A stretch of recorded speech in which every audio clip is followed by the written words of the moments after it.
আসসালামু আলাইকুম। আপনারা সবাই কেমন আছেন? আশা করি ভালো আছেন। আমরা আল্লাহর রহমতে ভালো আছি। আজকে আপনাদের সাথে শেয়ার করব সুজির রসবড়া পিঠা। পিঠাটা খুব সুস্বাদু, ভিডিওটা দেখতে থাকুন। প্রথমে দুটো ডিম ভেঙে নেব।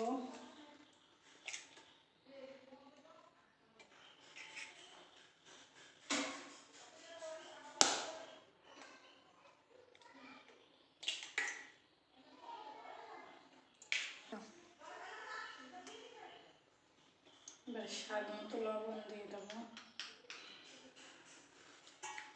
দুটো মিক্সড করে সুজি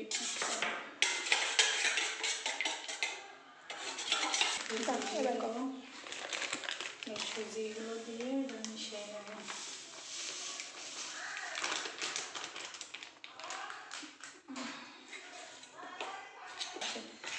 সুজির সাথে ভালো করে দিয়ে সুজি মিশ্রণটা মিশিয়ে নেব।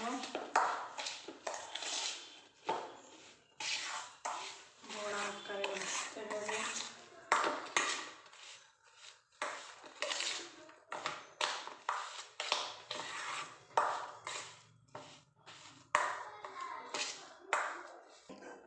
চুলায় কড়াই বসিয়ে দিলাম। এবার ডুবো তেলে বড়ার আকারে ভেজে নিতে হবে। কড়াইটা একটু গরম হোক, তারপরে তেল দেবো।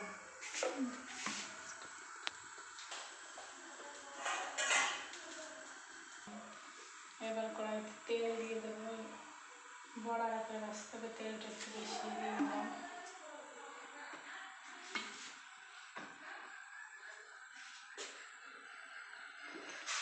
তেলটা গরম হয়ে গেছে। এবার বড়ার শেপে এক একটা করে ভেজে নেব।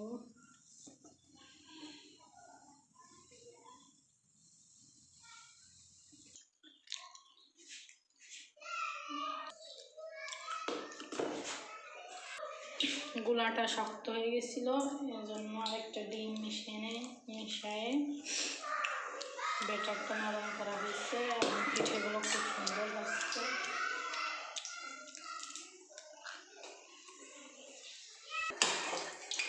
হালকা করে ভেজে তুলে নিতে হবে। দেখুন পিঠাগুলো অনেক ফুলে উঠছে। পিঠাগুলো তুলে নেব।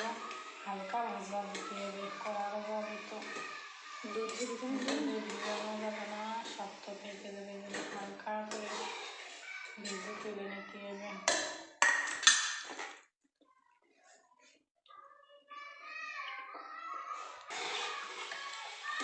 কম কম দেওয়া লাগতেছে, কারণ এগুলো অনেক ফুলে উঠতেছে।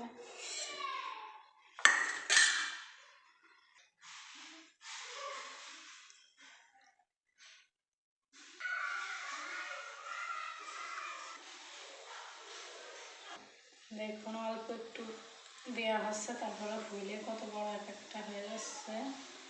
সাইজও সুন্দর হচ্ছে না, এবং ফুলে ফুলে বাঁকা হয়ে যাচ্ছে।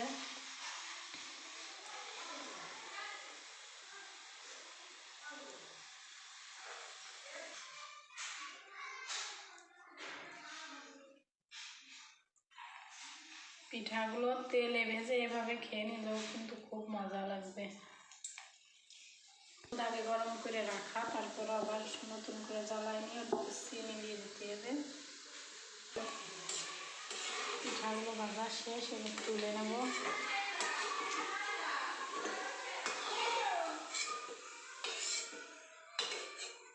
তেজপাতা দিয়ে দিলাম।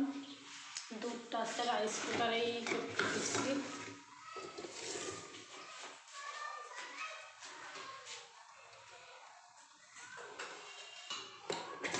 দুধের ভিতরে এবার চিনি দিয়ে দেবো।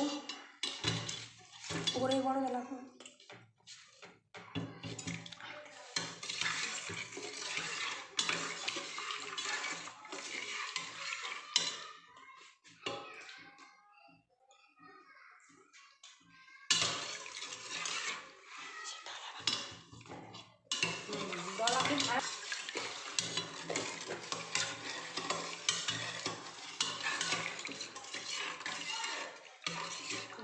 চিনি দিয়ে দিছি, এবার আস্তে আস্তে এগুলো সেই বড়াগুলো দিয়ে দেবো। বড়াগুলো দেওয়ার পরে একটু জাল দিয়ে পরে হচ্ছে নামায় রাখবো। এই বড়াটা হচ্ছে ধরেন সাথে সাথে খাইলে তো আর দুধে ভিজবে না, এই জন্য 2-4-5 ঘন্টা রাখতে হবে, এমনকি সারা রাত রেখে দিলে সবচেয়ে বেশি ভালো হবে, তাহলে সুন্দর করে ভেজবে। একটু আপনাকে জাল করে নিই পরে।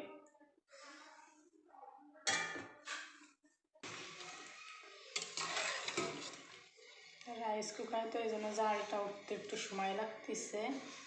কিছুক্ষণ জাল হওয়ার পরে তারপরে এটা বন্ধ করে দিবানি। জাল হয়ে গেছে, এখন চুলাটা বন্ধ করে রাখলাম। পরে যখন আমরা খাবানি সেরে পরে দেখাবানি কি সুন্দর ভেজবে না। তো এখন তো কেবলমাত্র করা হয়েছে, এখন সাথে সাথে তো ওরকম ভেজবে না। এটা হচ্ছে সেই পিঠার ফাইনাল লুক। দেখুন কালারটা কি সুন্দর হয়েছে।